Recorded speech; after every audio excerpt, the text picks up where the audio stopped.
La pandemia del COVID-19 se instaló en todo el mundo con miles de muertes. La irresponsabilidad de los gobiernos no encuentra precedentes en la historia. Sigan llevando a la familia a comer, a los restaurantes, a las fondas, porque eso es fortalecer. Los países que hace semanas atrás aparecían como economías fuertes, mostraron lo deficitario y precario que son sus servicios sanitarios de salud, teniendo la tasa más alta de mortalidad. La mayor amenaza para la salud pública mundial desde la gripe de 1918. El COVID-19 muestra el flagelo y la barbarie de un sistema que, ya en 2008, reveló su podredumbre. El panorama para la economía mundial es cada vez más sombrío. La pandemia está causando estragos en todo el mundo, paralizando a la sociedad y a la producción.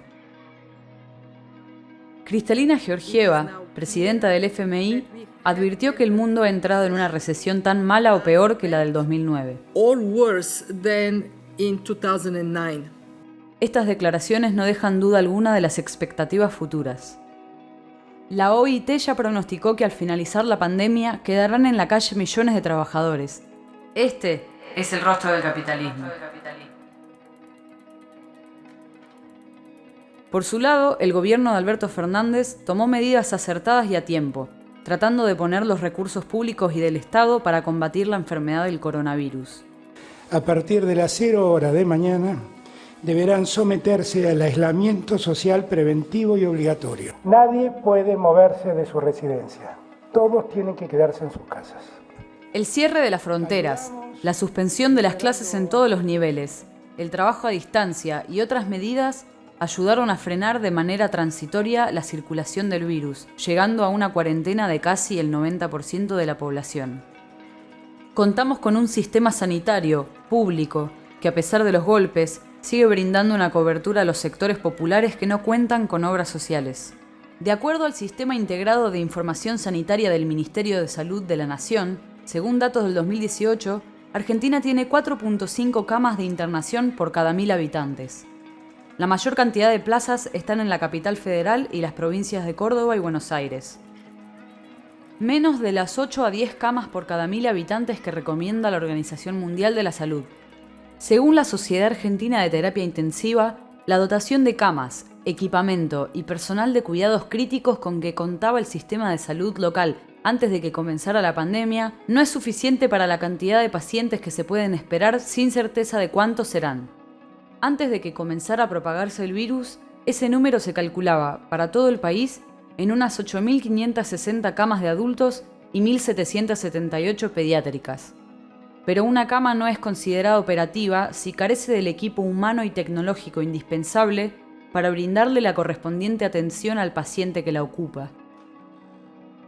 La SATI estima en unos 2.400 el número de médicos intensivistas, de los cuales aproximadamente 1.900 son de adultos y el resto pediátricos. Pero además el hambre arrecia a sus anchas en el país. Los empresarios de la alimentación venían aumentando los precios antes de expandirse la pandemia en el mundo y la región, aún más durante la misma. Los precios de la comida no paran de aumentar porque en el capitalismo no se puede controlar lo que no se posee. Por eso los acuerdos de precios no repercuten en las góndolas. Los telegramas llueven en las pequeñas y medianas empresas, dejando asientos en las calles. Paolo Roca, CEO de Techint, la principal empresa de Argentina, anunció 1.450 despidos en la parte de construcción, o el grupo Benito Roggio, que anunció a sus empleados la suspensión de la suba salarial por tiempo indeterminado. Este es el comportamiento de los capitalistas. Priorizan sus intereses y ganancias antes que el empleo y la salud del conjunto de los trabajadores. Existe una contradicción en el gobierno de Alberto Fernández, que expresa los límites de su programa político, ya que acepta los marcos capitalistas. Y lo que nos pasa no tiene mucho sentido explicárselo a ustedes porque ustedes son víctimas. En este momento donde entramos en la segunda quincena de la cuarentena, los grandes empresarios presionan por la definición de una política más relajada en cuanto al trabajo, que se permita a los trabajadores ir a las fábricas, empresas, oficinas, y si no es así, deben ser despedidos tomándose de los argumentos de excepcionalidad y de fuerza mayor que tienen a mano en el contrato de trabajo, junto a la suspensión de hasta 1 año con salarios al 50% o directamente sin paga.